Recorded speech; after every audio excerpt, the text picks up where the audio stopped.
मेरा नाम शेफाली है। मेरी पढ़ाई पूरी हो जाने के बाद मेरे माता पिता ने मेरी शादी करने का फैसला किया। मैं भी पढ़ना चाहती थी, लेकिन मेरे माता पिता का कहना था कि बस बहुत हो गई अब पढ़ाई, अब शादी करके अपना घर बसाओ और अपनी ससुराल में सुखी रहो।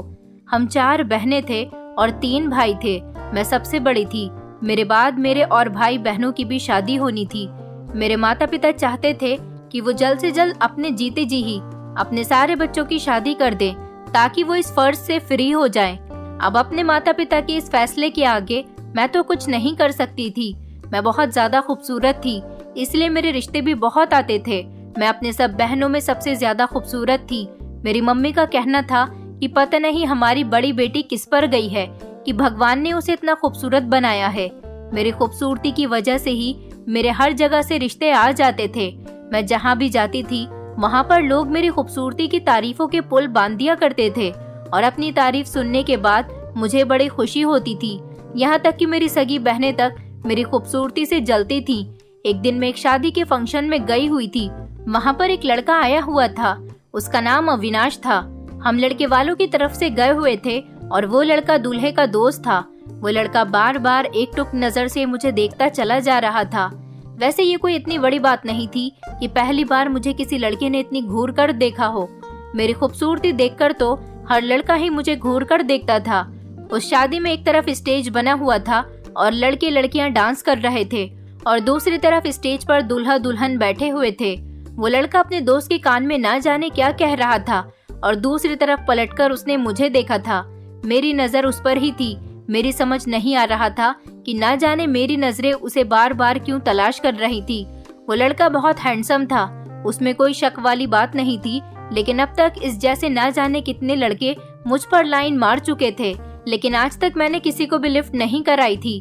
मैं हर लड़की को इग्नोर कर दिया करती थी, क्योंकि मैं हर दिल की ख्वाहिश बनना चाहती थी। मैं किसी भी एक को पसंद करके सिर्फ उसी की नहीं होना चाहती थी। मैं चाहती थी कि हर लड़का नजर उठाकर सिर्फ मुझे ही देखे और मेरी ही तारीफ करे।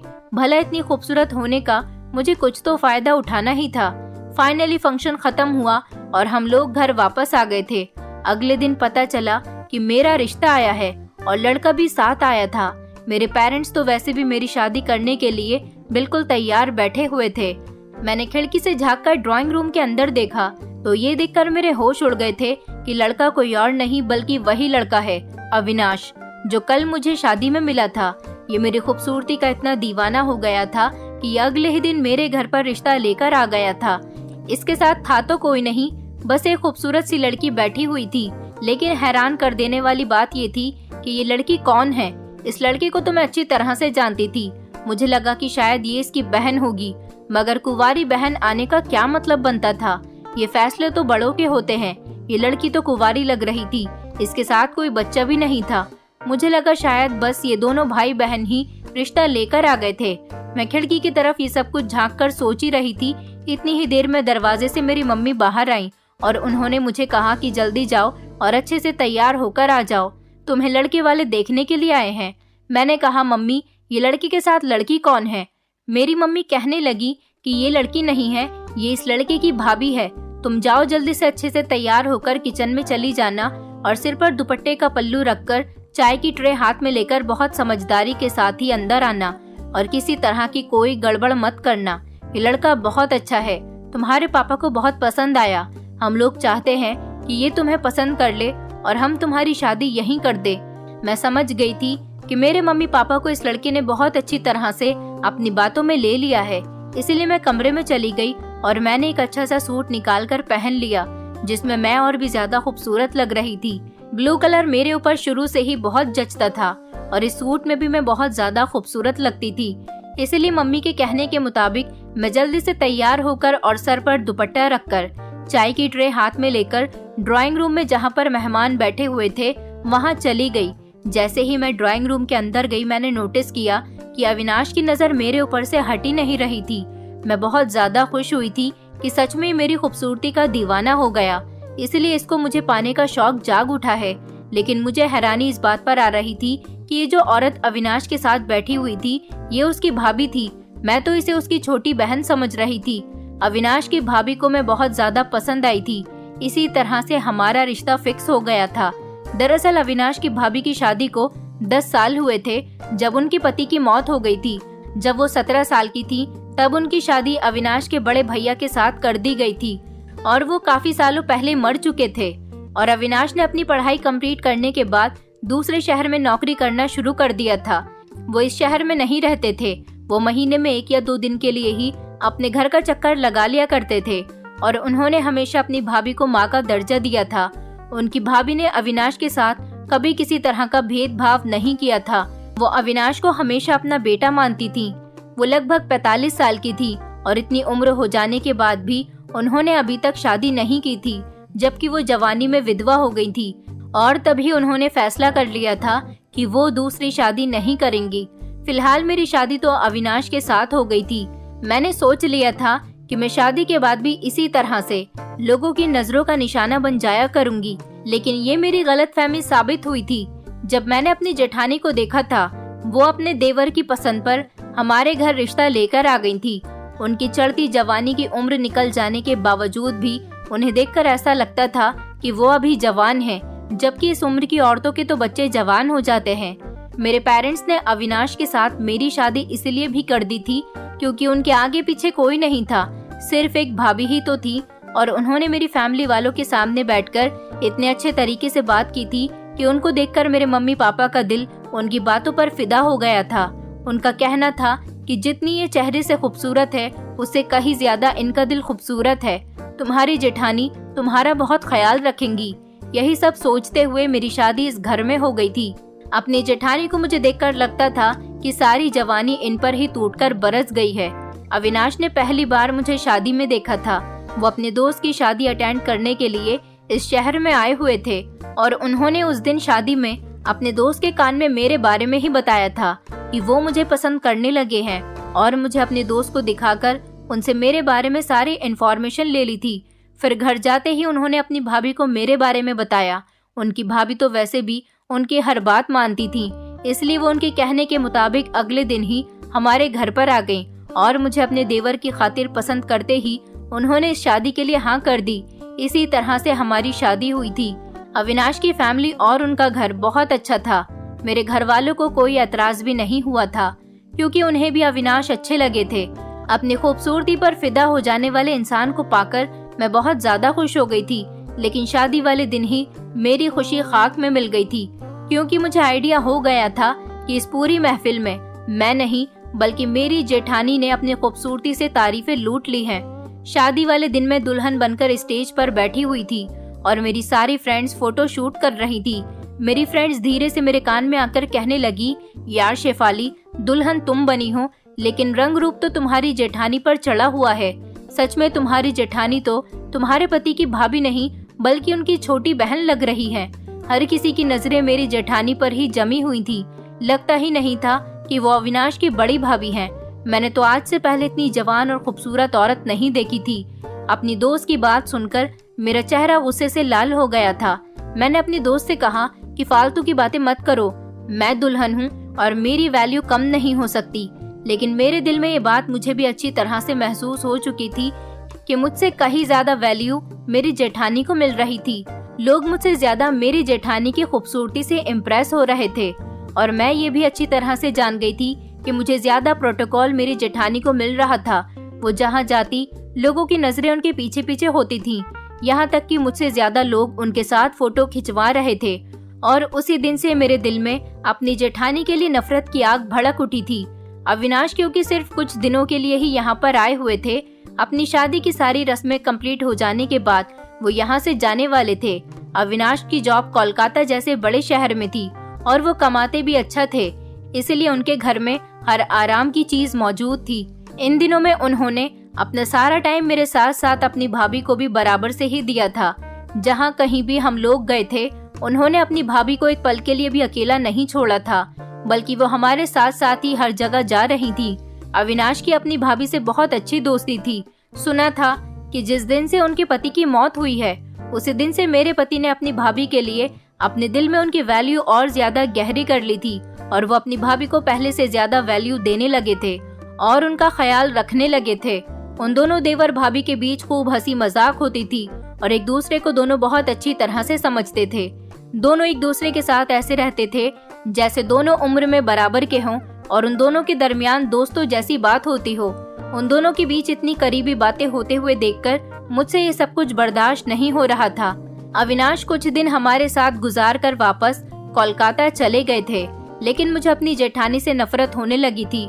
मेरे दिल में उनके लिए नफरत उसी दिन से पैदा हो गई थी जिस दिन से मैंने उन्हें पहली बार देखा था और मुझे पता चला था कि ये मेरे पति की भाभी हैं, क्योंकि देवर भाभी को इतना अटैच होते हुए देखना ये सब मुझे बिल्कुल भी पसंद नहीं आया था। अपनी जेठानी का उठना बैठना पहनना ओढ़ना सब कुछ मेरी आंखों में चुभने लगा था, क्योंकि उन्होंने मेरी खूबसूरती को अपने सामने कम कर दिया था। आखिर मेरी जेठानी विधवा औरत थी, उन्हें तरीके से पहनना ओढ़ना चाहिए था। विधवा औरतें तो लाइट कलर के कपड़े पहनती हैं और ज्यादा साज श्रृंगार भी नहीं करती, लेकिन मेरी जेठानी तो बिल्कुल किसी हीरोइन की तरह रहती थी। वो लगभग 40 साल की उम्र की थी। इतनी उम्र में आकर भी उनकी खूबसूरती में कोई भी कमी नहीं आई थी। ना ही उनके चेहरे पर कोई दाग धब्बा था और ना ही कोई पिंपल्स और ना ही उनके चेहरे पर झुर्रियां थी। मेरा खूबसूरत होने का सारा घमंड उनके आगे चूर चूर हो गया था, क्योंकि घमंड करने के लिए मेरे पास कुछ बचा ही नहीं था।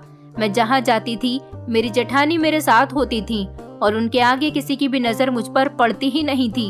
एक दिन इसी तरह ही बातों बातों में मैंने अपनी जेठानी से उनकी शादीशुदा जिंदगी के बारे में पूछा तो उन्होंने मुझे बताया कि मेरी शादी लगभग 10 या 12 साल पहले हुई थी। लगभग शादी के 2 साल बाद ही मेरे पति की मौत हो गई थी। मैंने उनसे पूछा था कि आप इतनी खूबसूरत हैं, आप चाहती तो दूसरी शादी भी कर सकती थी, लेकिन उन्होंने कहा कि मैं इस घर को छोड़कर कहीं नहीं जा सकती थी। इस घर में मेरे पति की यादें बसती हैं, इसलिए मैंने आज तक दूसरी शादी नहीं की। ये बताते हुए उनकी आंखों में आंसू आ गए थे और ये सुनकर मेरे होश उड़ गए थे कि भला इतनी खूबसूरत औरत चाहे तो दूसरी शादी आसानी से कर सकती है। अगर वो विधवा हैं और उनको अपने पति के मरने का इतना ही गम है तो फिर वो इस तरह से अपने आप को हीरोइन की तरह बनाकर क्यों रखती हैं? मुझे लगा कि औरत मेरे सामने अपने पति को याद करके सिर्फ रोने का नाटक कर रही है। मेरे दिल में अपनी जेठानी के लिए नफरत बढ़ती चली गई, बल्कि और गुजरते हुए दिनों के साथ अपनी जेठानी के लिए मेरे दिल में नफरत बढ़ती ही चली जा रही थी, कम नहीं हो रही थी। दिन इसी तरह से गुजर रहे थे। सबसे ज्यादा गुस्सा मुझे इस बात पर आता था जब कोई मेरे सामने मेरी ही जेठानी की तारीफ कर देता था, तब तो मैं गुस्से से जल भुनकर राख हो जाती थी। मेरे भाई की शादी आई तो मैंने अपने भैया की शादी के लिए खूब तैयारी की थी और 2 दिन पहले ही पार्लर में जाकर हर तरह की सर्विस भी ली थी। मैंने सोच लिया था कि मैं इस बार अपनी जेठानी को खूबसूरती में मात देकर ही रहूंगी, लेकिन इस बार फिर से मैं गलत साबित हो गई थी। मैं पूरी तरह तैयार होकर अपने कमरे से निकली। मैंने ब्लैक कलर की साड़ी पहनी हुई थी और ये साड़ी बहुत ज्यादा एक्सपेंसिव थी और बड़े शोरूम से खरीदी थी। यहाँ तक कि मैंने अपने सारे गहने भी पहने हुए थे, बल्कि बहुत फेमस पार्लर से मेकअप भी करवाया था और मुझे यकीन था कि आज मैं सबसे ज्यादा खूबसूरत लग रही हूँ। दिल ही दिल में मैं अपनी ही तारीफ करते हुए अपनी जेठानी को जलाने के लिए उनके कमरे में पहुँच गई थी। जैसे ही मैंने अपनी जेठानी को देखा तो मेरी नजर अपनी जेठानी के ऊपर जमकर रह गई थी। मुझे उनसे हरगिज भी ऐसी उम्मीद नहीं थी कि एक विधवा औरत होते हुए मेरी जेठानी ने दुल्हनों की तरह लाल रंग का लहंगा पहन रखा था और वो बहुत ज्यादा खूबसूरत लग रही थी। उन्हें देखकर लग ही नहीं रहा था कि वो एक विधवा औरत है। पता नहीं मेरी जेठानी इतनी ज्यादा खूबसूरत और जवान कैसे नजर आती थी, जबकि मेरी तो अभी नई नई शादी हुई थी। मैं नई दुल्हन थी और अभी 1-2 महीने के अंदर ही मैं इस तरह से ढल गई थी जैसे मैं बहुत ज्यादा बीमार हूँ। मेरी आंखों के नीचे काले घेरे भी हो चुके थे और चेहरे पर पिंपल्स भी निकल आए थे। ससुराल में आ जाने के बाद मेरे शरीर का रंग भी दबा दबा सा हो गया था। मेरे चेहरे की चमक झुलसकर मुरझा गई थी। शायद ये सब इसी जलन का नतीजा था जो मेरे दिल में मेरी जेठानी के लिए पैदा हो रहा था। लेकिन मैं अपनी जेठानी को जब भी देखती तो हैरान रह जाती थी। मैं एक औरत होकर भी दूसरी औरत की खूबसूरती से नजरें नहीं चुरा पाती थी और इसी बात ने मुझे उनसे जलने पर मजबूर कर दिया था। मैंने ना चाहते हुए भी जलन की वजह से उनसे कह दिया कि भाभी, कम से कम आप विधवा औरत हो, इस बात का तो ख्याल रखा करो। विधवा औरत होने के साथ साथ आपकी उम्र भी होने लगी है, जबकि आपको तो लाइट कलर के ही कपड़े पहनने चाहिए, ना कि ये हैवी और डार्क कलर के कपड़े। और विधवा औरतों पर साड़ी या सूट ही ठीक लगता है, ना कि लहंगे वगैरह। आपको देखकर ऐसा लग रहा है जैसे दुल्हन आज आप ही बनने वाली हो। विधवा औरत को ऐसे कपड़े पहनकर जब लोग देखते हैं तो बातें बनाने लगते हैं।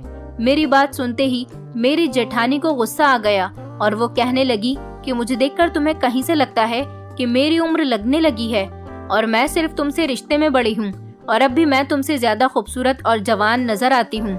मेरी जेठानी ने खूबसूरत सा सोने का हार अपने गले में पहना हुआ था और एक शातिराना नजर मुझ पर डालते हुए वो अपनी मुझे 5 इंच की हील पटक पटक कर दिखाती हुई कमरे से निकल गई थी। मजबूरन मुझे भी उनके पीछे पीछे ही कदम उठाकर जाना पड़ा था, क्योंकि वो गाड़ी में भी बैठ चुकी थी। कहने को तो वो मेरी जेठानी थी, लेकिन किसी मॉडल की तरह नजर आती थी, जो 45 साल की उम्र पर भी ऐसे परफेक्ट बनकर रहती थी कि मैं उन्हें देखकर हैरान हो जाती थी। सिर्फ मैं ही उन्हें देखकर हैरान नहीं होती थी, बल्कि दुनिया हैरान थी, जिसको उनकी सही उम्र के बारे में ना तो पता होता था और ना ही उनको ये पता होता था कि ये औरत विधवा है और इसकी शादी को 10 से 15 साल हो गए। लोग उन्हें देखकर अंदाजा लगा लिया करते थे कि वो 20 या 25 साल की जवान खूबसूरत लड़की है, क्योंकि पहली बार जब मैंने देखा था तो मैंने भी उन्हें अपने पति की छोटी बहन ही समझा था। लगभग 2 घंटे का रास्ता तय करने के बाद हम जब शादी हॉल में पहुंचे तो मेरी मम्मी मुझे देखकर गुस्से में कहने लगी, शेफाली, तुम्हारे भैया की शादी है और तुम सबसे लास्ट में आ रही हो। न जाने कितने मेहमान तो आकर चले गए। मैंने एक नजर अपनी जेठानी की तरफ डालते हुए अपनी मम्मी को इशारा करके कह दिया कि मेरी जेठानी का सजना संवरना खत्म होता तब तो मैं घर से निकलती ना। मेरी मम्मी ने जैसे ही मेरी जेठानी को देखा तो उनकी भी आंखें फटी की फटी रह गई थी और वो हंसकर कहने लगी कि शेफाली, तुम्हारी जेठानी को देखकर तो लगता ही नहीं कि ये विधवा औरत है। ऐसा लगता है जैसे इसकी तो अभी नई नई शादी हुई है। ये तो तुमसे भी ज्यादा खूबसूरत और कम उम्र की लग रही है। मम्मी की बात सुनकर मुझे और भी ज्यादा गुस्सा आ गया था। मेरी जेठानी की वजह से मेरे भैया की शादी की पूरी तैयारी मेरी खराब हो गई थी। हर कोई उन्हें देखकर हैरान होता और उनकी तारीफों में जमीन आसमान एक कर रहा था। किसी को यकीन ही नहीं आ रहा था कि उनकी शादी को 10 से 15 साल हो गए और वो एक विधवा औरत है और वो मेरी बड़ी जेठानी है। बल्कि सब लोग यही समझ रहे थे कि जैसे वो मेरी छोटी नंद है। मैं जो इतने टाइम से अपने भैया की शादी की तैयारी कर रही थी, किसी एक ने भी मुझे नजर भरकर नहीं देखा था, क्योंकि सबका ध्यान तो सिर्फ मेरी जेठानी ने ही अपनी तरफ खींच लिया था और सब मेरी जेठानी को देख देख कर तारीफों के पुल बांध रहे थे। फंक्शन के लास्ट में मेरी जेठानी ने एक बहुत ही अजीब सी हरकत की थी। वो मेरे कजिन भाइयों के साथ इस तरह से बातों में बिजी थी जैसे वो उनको बहुत पहले से जानती हों। काफी देर तक तो मैं उन लोगों को देखती रही थी और जब बात मेरी बर्दाश्त के बाहर निकल गई तो मैंने उनके करीब जाकर फौरन ही भाभी जी कहकर अपनी जेठानी को पुकारा। मेरी जेठानी के चेहरे के एक्सप्रेशन एकदम ही बदल गए थे। उन्हें इस मौके पर मेरा इस तरह से दखलंदाजी करना बहुत ही बुरा लगा था। मेरे सारे भाइयों ने एकदम से ही मुझे चौंक कर देखा और पूछने लगे कि क्या ये तुम्हारी जेठानी है? मैंने कहा, जी ये मेरी जेठानी है। मेरे सारे कजिन ब्रदर फौरन ही हैरान हो गए थे। मैंने अपनी जेठानी से कहा, भाभी जी उधर आपको मेरी मम्मी जी बुला रही हैं। वो मेरे पीछे पीछे चलते हुए गुस्से में आकर कहने लगी, तुम्हें जरा भी तमीज नहीं है? जब लोग आपस में बात कर रहे हों तो बीच में अपनी टांग नहीं अड़ानी चाहिए। और क्या जरूरत है हर किसी को चीख चीख कर बताने की कि मैं तुम्हारी जेठानी हूँ? उम्र में तो तुम भी मुझसे कई गुना ज्यादा बड़ी लगती हो। अपनी जेठानी की ये बात सुनकर मुझे बहुत ज्यादा गुस्सा आ गया था। न जाने वो ऐसा क्या लगाती थी। वो सच में मुझसे उम्र में काफी छोटी लगती थी। मैंने सोच लिया था कि मैं उनका सच जानकर ही रहूंगी, क्योंकि उम्र के इस हिस्से में वो इतनी जवान और खूबसूरत थी, तो इसके पीछे कोई न कोई बात तो जरूर थी। मैंने भैया की शादी का फंक्शन कंप्लीट होने के बाद जब मैं अपने घर पहुंची तो मेरे दिल में अपनी जेठानी के लिए नफरत की आग बरस रही थी। मेरे पति तो दूसरे शहर में रहकर नौकरी कर रहे थे। इधर घर में सिर्फ मेरे साथ मेरी जेठानी ही रहती थी। वैसे तो मेरी जिंदगी बहुत ही अच्छी और खूबसूरत थी, लेकिन जिस तरह हर मौके पर मेरी जेठानी मेरे हिस्से की भी तारीफें बटोर लेती थी, ये बात मुझसे बर्दाश्त नहीं होती थी। हर कीमती जेवर और कपड़े उनके पास मौजूद थे। कमाते मेरे पति थे, लेकिन मजे तो उनको आ रहे थे। और सबसे बढ़कर ये कि वो जहाँ पर खड़ी होती थी, जवान लड़कों की नजरें उन पर टिकी रहती थी। आज भी पूरे फंक्शन में सबने मुझे छोड़कर उनकी तारीफ की थी और मेरी तरफ के सारे लड़के भी उन्हें इस तरह से देख रहे थे जैसे किसी जवान लड़की को देखा जाता है। मेरे पति अविनाश की मेरे पास कॉल आई तो मैंने जले भुने अंदाज में उन्हें भी ये बात बता दी थी कि अपनी भाभी से कहो कि विधवा होने के बाद भी उनके बनाव सिंगार कम नहीं होते। विधवा होते हुए जिस तरह वो चटक मटक से घर से बाहर निकलती हैं, मैं उन्हें देखकर बहुत शर्मिंदा होती हूँ। मेरी बात सुनकर मेरे पति कहने लगे, हाँ भाभी ने मुझे अपनी कुछ पिक्स तो व्हाट्सएप की थी, वो तो सच में बहुत खूबसूरत और कोई कम उम्र की लड़की लग रही थी। इसमें क्या बुराई है? अगर वो अच्छी दिखना चाहती हैं तो ये उनका हक है। और क्या विधवा औरतों का तैयार होने का दिल नहीं करता या उनसे सारे हक छीन लिए जाते हैं? तुम्हें आखिर उनसे क्या प्रॉब्लम हो गई? मैंने तुम्हें भी तो बहुत सारे पैसे भेजे थे ना, तुम भी तो अच्छी तरह से अपनी शॉपिंग कर सकती थी। अविनाश की इन बातों ने मेरे दिल में और ज्यादा आग लगा दी थी। मैंने अपने पति से और ज्यादा बात किए बिना ही फोन काट दिया था। मुझे उनसे बस इतना जानना था कि किस वजह से मेरी जेठानी इतनी जवान और खूबसूरत नजर आती थी, और यही सच जानने के लिए मैंने मेहनत शुरू कर दी थी। अगले दिन रोज की तरह मेरी जेठानी जरूरी काम का कहकर घर से बाहर निकली तो पीछे से मैंने उनके कमरे की तलाशी लेना शुरू कर दी। मुझे लग रहा था कि वो कोई न कोई ऐसी क्रीम या दवाई का इस्तेमाल करती हैं जिसकी वजह से उनका चेहरा इतना निखरा हुआ है, लेकिन काफी देर तक उनके कमरे की तलाशी लेने के बाद मुझे ऐसी वैसी कोई भी चीज नजर नहीं आई थी, बल्कि एक फाइल जरूर मिली थी जिसके ऊपर मेरी जेठानी का नाम लिखा हुआ था और वो किसी अस्पताल की फाइल लग रही थी। उस फाइल पर डेट भी लगभग 7 साल पुरानी थी। मेरी जेठानी को 7 साल पहले ऐसा क्या हुआ था जिसके लिए उन्हें न सिर्फ अस्पताल जाना पड़ा बल्कि इतनी मोटी फाइल भी बन गई थी। और जैसे ही मैंने वो फाइल खोल कर देखा तो सब कुछ मेरी आंखों के सामने जाहिर हो गया था। मेरी जेठानी ने अपने चेहरे की प्लास्टिक सर्जरी करवाई हुई थी और इसी सर्जरी ने उनके चेहरे को पूरी तरह से बदल दिया था। वो पहले से कई ज्यादा खूबसूरत और जवान हो गई थी और भी उन्होंने बहुत से ट्रीटमेंट लिए हुए थे जिसकी वजह से उनका पूरा शरीर भी जवान लड़कियों जैसा हो गया था। और फिर उनकी अलमारी में मुझे कुछ पैसों की स्लिप भी मिल गई थी जो उन्होंने एक जिम में जमा करवाई थी। अब मुझे समझ आ रहा था कि वो रोजाना जरूरी काम का कहकर जिम को जाती थी, इसलिए वो इतनी ज्यादा फिट लगती थी। मेरी जेठानी की जवानी का राज पूरी तरह से मेरे हाथ में आ गया था और मैं ये बात अच्छी तरह से जानती थी कि उनकी सारी जवानी और खूबसूरती सिर्फ सर्जरी का ही नतीजा है, वरना मेरी जेठानी भी एक 40 साल की आधी उम्र की औरत होती। लेकिन मेरी जेठानी को लाखों रुपए खर्च करके सर्जरी करवाने की क्या जरूरत आ गई थी, ये बात मुझे समझ नहीं आ रही थी। मेरे पति कितने ही सालों से अपने घर से दूर रहकर मेहनत से पैसे कमा रहे थे और मेरी जेठानी यहाँ इन कामों में उनके पैसे बर्बाद कर रही थी।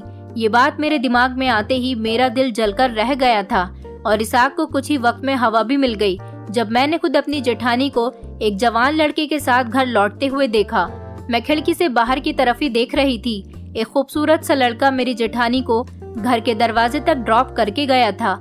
मेरी जेठानी अंदर आई तो मैंने उनसे सवाल किया कि आप किसके साथ आई हो, तो वो कहने लगी कि तुम मेरी देवरानी हो और देवरानी ही बनकर रहो, ज्यादा मेरी जासूसी करने की जरूरत नहीं, वरना अपने देवर से तुम्हारी शिकायत करके तुम्हें तुम्हारे मायके भिजवा दूंगी। वो हमेशा मुझे यही धमकी देकर खामोश करवा दिया करती थी क्योंकि उन्हें पता था कि इस घर में मुझसे ज्यादा मेरे पति उनकी बात को मानते हैं। मेरे पति हमेशा मेरी जेठानी की ही साइड लिया करते थे। मुझे पता था उनके होते हुए कभी मेरे पति मुझे वैल्यू नहीं देंगे क्योंकि उन्होंने विधवा बनकर मेरे पति के घर का ध्यान रखने के लिए शादी नहीं की थी। लेकिन मैं खामोश रहने वालों में से नहीं थी क्योंकि हमारी इज्जत को दाग लग रहा था और ये दाग किसी और की वजह से नहीं बल्कि मेरी जेठानी की वजह से ही लग रहा था।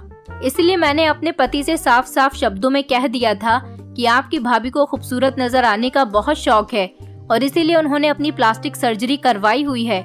मेरी बात सुनकर अविनाश चौंक गए थे और कहने लगे, क्यों फालतू की बकवास करती रहती हो?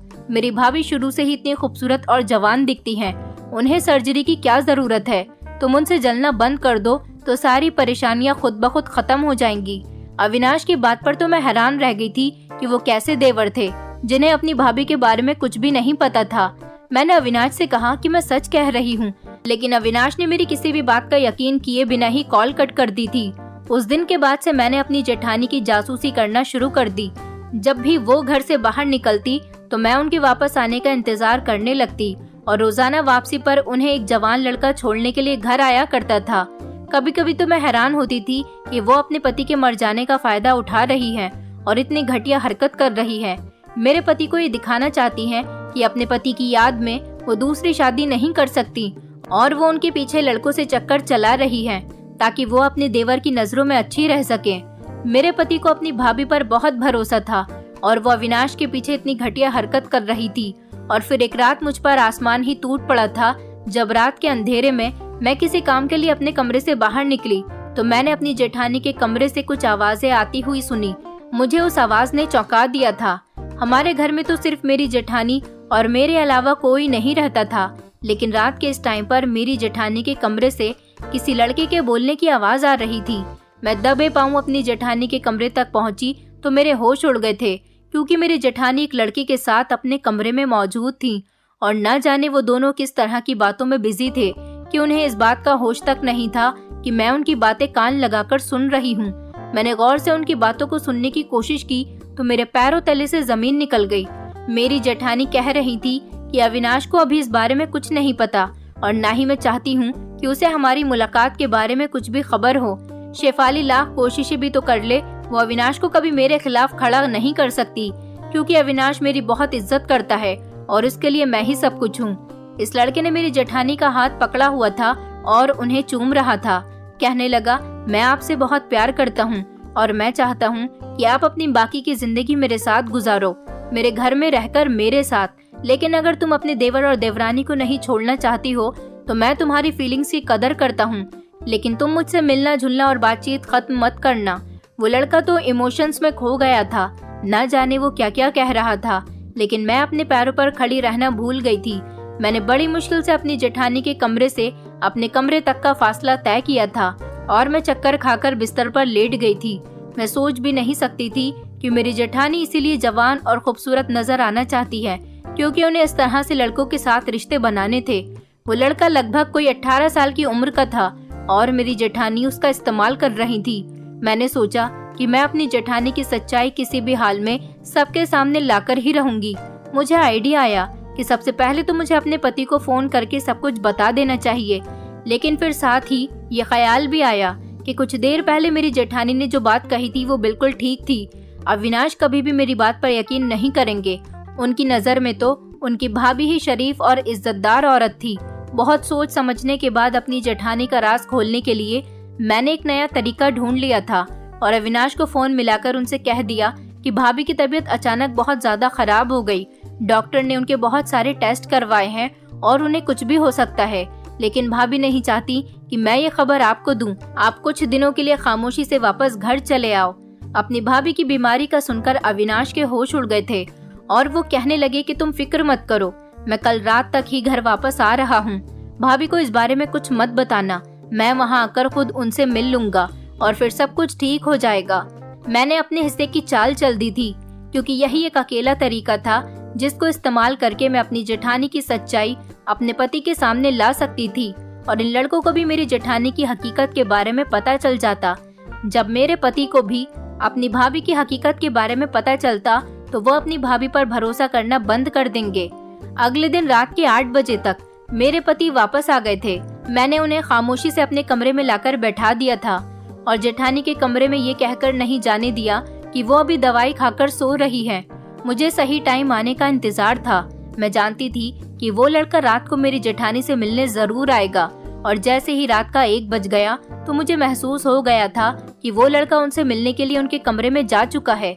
मैंने अविनाश से कहा कि भाभी के जागने का टाइम हो गया, चलो उनके कमरे में चलते हैं।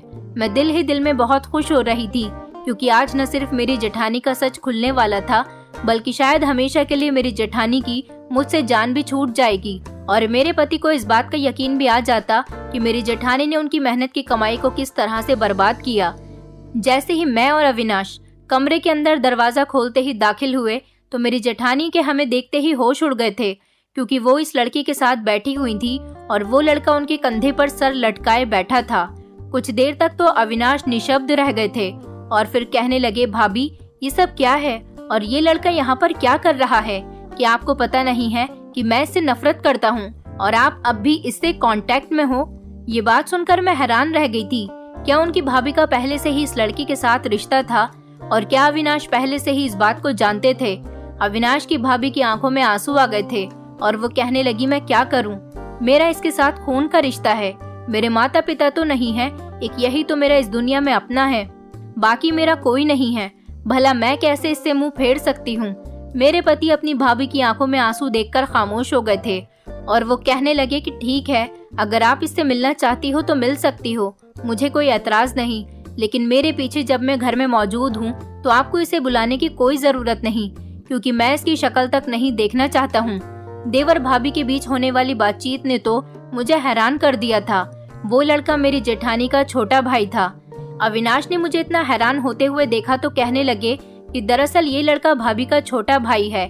लगभग 5 साल पहले इसको मैं अपने साथ कोलकाता लेकर गया था और वहाँ पर मैं इसकी पढ़ाई लिखाई का खर्चा भी उठा रहा था, ये सोचकर कि इसके माता पिता नहीं है और ये मेरी भाभी का छोटा भाई है, इसलिए ये मेरे लिए भी भाई जैसा ही हुआ। मैं इस पर बहुत भरोसा करता था। मैंने इसका वहीं पर स्कूल में एडमिशन करवा दिया और ये मेरे साथ मेरे ही फ्लैट में रहता था।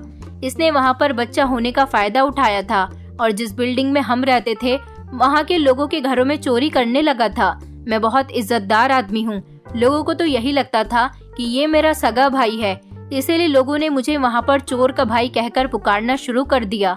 मैं उनके ये शब्द समझ नहीं पाता था कि वो लोग क्या कहना चाहते हैं। जब काफी दिन इसी तरह से गुजर गए तो मैंने देखा कि एक आदमी ने इसको चोरी करने के आरोप में पुलिस के हवाले कर दिया। बड़ी मुश्किल से मैंने इसे बचाया था। इसकी वजह से मेरी वहाँ पर बहुत बेइज्जती हुई थी और तो और मैं किसी से नजरें मिलाने के काबिल नहीं बचा था। लोगों ने इसके साथ साथ मेरी भी खूब इंसल्ट करना शुरू कर दिया था। मेरे पास एक यही सॉल्यूशन था कि मुझे उस फ्लैट को खाली करना था। वो फ्लैट मुझे मेरी कंपनी वालों ने दिया था, लेकिन उस बिल्डिंग में मेरी बहुत ज्यादा बेइज्जती हो गई थी, इसलिए मुझे वो फ्लैट खाली ही करना पड़ा। मैंने उस फ्लैट को खाली कर दिया और फिर मैं किराए के फ्लैट में रहने लगा। इसकी हरकतों से तंग आकर मैं इसको यहाँ भाभी के पास छोड़ गया था और भाभी से कह दिया था कि मुझे इससे बहुत ज्यादा नफरत है, मुझे इसकी शक्ल नहीं देखनी। अगर इसकी यही हरकतें रही तो ये हमारे घर में नहीं रह सकता, क्योंकि इसकी वजह से मुझे बहुत शर्मिंदगी का सामना करना पड़ा। अगर ये मुझे कहीं भी नजर आ गया तो मैं इसे जान से मार दूंगा। भाभी ये बहुत बिगड़ गया है, इसे आप हॉस्टल में भिजवा दो। भाभी ने मुझसे उसकी तरफ से माफी मांगी थी और उसे हॉस्टल में भेज दिया था। इसने हॉस्टल में भी ढंग से पढ़ाई नहीं की तो स्कूल वालों ने इसे 3 बार फेल होने की वजह से स्कूल से निकाल दिया। अभी ये चोरी चुपके मेरी भाभी से मिलकर उनको अपने साथ अपने माता पिता के घर में रखना चाहता है, ताकि भाभी इसका ख्याल रख सके, क्योंकि भाभी का छोटा और लाडला भाई है।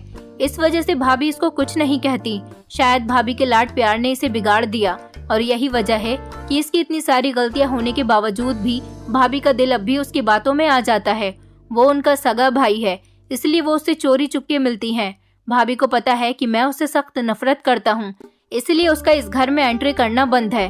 भाभी ने सोचा होगा कि अगर तुम्हें इस बारे में पता चल गया कि ये इस घर में आता है तो तुम मुझे बता दोगी, और अगर मुझे इसके बारे में पता चल गया तो मैं उसको इस घर में आने नहीं दूंगा। मैंने तुम्हें ये बात इसलिए नहीं बताई क्योंकि मुझे नहीं लगता था कि ये बात इतनी इम्पोर्टेंट है कि तुम्हें बतानी चाहिए। अपने पति की बात सुनने के बाद मैं हैरान रह गई थी। मेरे पति अपने कमरे में चले गए थे और उधर मेरी जेठानी अपने कमरे में बैठी हुई अपने भाई से लिपटकर रो रही थी और उनका भाई उनसे माफी मांग रहा था। मैं अपनी जेठानी के पास चली गई तो उन्होंने मुझे बताया कि 7 साल पहले उनका चेहरा किसी हादसे की वजह से पूरी तरह से जल गया था और उन्हें प्लास्टिक सर्जरी करवानी पड़ी थी। उन्होंने खूबसूरत दिखने के लिए नहीं बल्कि अपने चेहरे को ठीक करवाने के लिए करवाई थी, और इस बात को मुझसे उन्होंने इसलिए छुपाया था क्योंकि उन्होंने अभी तक ये बात अपने देवर को भी नहीं बताई थी। वो अविनाश को अपनी किसी भी परेशानी के बारे में ये सोचकर नहीं बताती थी कि वो इतनी दूर रहते थे। अगर वो उनकी परेशानी सुनेंगे तो परेशान हो जाएंगे। आज सारी सच्चाई मेरे सामने खुलकर आ गई थी, लेकिन सच वो नहीं था जो दिखाई दे रहा था। मैंने हर बात को अपनी मर्जी से और अपने हिसाब से जोड़कर कहानी बना दी थी, जबकि असल कहानी तो बहुत ही अलग थी। वो लड़का मेरी जेठानी का छोटा भाई था। मेरी जेठानी का इस दुनिया में कोई नहीं है, इसलिए वो अपने भाई की गलत हरकतों पर भी उससे प्यार करती थी। मेरी जेठानी का चेहरा बिगड़ गया था, इसलिए उन्होंने प्लास्टिक सर्जरी करवाई थी, और एक मैं थी जो उनकी खूबसूरती के पीछे ही पड़ गई थी। और तो और मैंने उन पर शक भी किया था, जबकि वो लड़का उनका कोई और नहीं बल्कि सगा भाई था। ये तो बहुत बड़ा पाप कर दिया था मैंने कि भाई बहन के रिश्ते पर आरोप लगाने के बारे में सोच लिया था। मुझसे ये क्या हो गया था कि जिससे मोहब्बत होती है उन्हें सिर्फ सुकून और खुशी ही दी जाती है, और मैं भी अपनी जेठानी के साथ एक अच्छा रिश्ता बनाकर अपने पति को सुकून दे सकती थी। मैंने अविनाश से वादा कर लिया था कि आज के बाद मैं कभी भी उनकी भाभी की शिकायत उनसे नहीं करूंगी और ना ही उनसे जलन रखूंगी, क्योंकि वो बेचारी तो पूरी तरह से जलने के बाद सर्जरी करवाने पर मजबूर हुई थी और वो अपने भाई को भी नहीं छोड़ सकती थी। मेरी जेठानी ने अपने भाई से कह दिया था कि अगर तुम्हें मेरे प्यार और साथ की जरूरत है तो तुम्हें ये गलत काम छोड़ने पड़ेंगे और मुझसे वादा करना पड़ेगा कि तुम सीधे रास्ते पर चलोगे। उनके भाई ने उनसे वादा किया था और उसने उस दिन के बाद कभी भी कोई गलत काम नहीं किया। मेरे पति ने भी उसकी अच्छी बातें देखते हुए उसे माफ कर दिया और अब वो मेरी जेठानी का ही भाई नहीं बल्कि मेरा भी भाई बन गया। हम दोनों उससे बहुत प्यार करते हैं और वो अब पूरी तरह से सुधर चुका है और हम दोनों देवरानी जेठानी एक दूसरे के साथ बहुत प्यार और मोहब्बत से रहते हैं। दोस्तों, उम्मीद करती हूँ आपको हमारी कहानी पसंद आई होगी। कहानी पसंद आई है तो वीडियो को लाइक करें, चैनल पर नए हैं तो चैनल को सब्सक्राइब करें और हाँ, नोटिफिकेशन बेल को जरूर दबाएं ताकि अगली अपडेट सबसे पहले आपको मिले।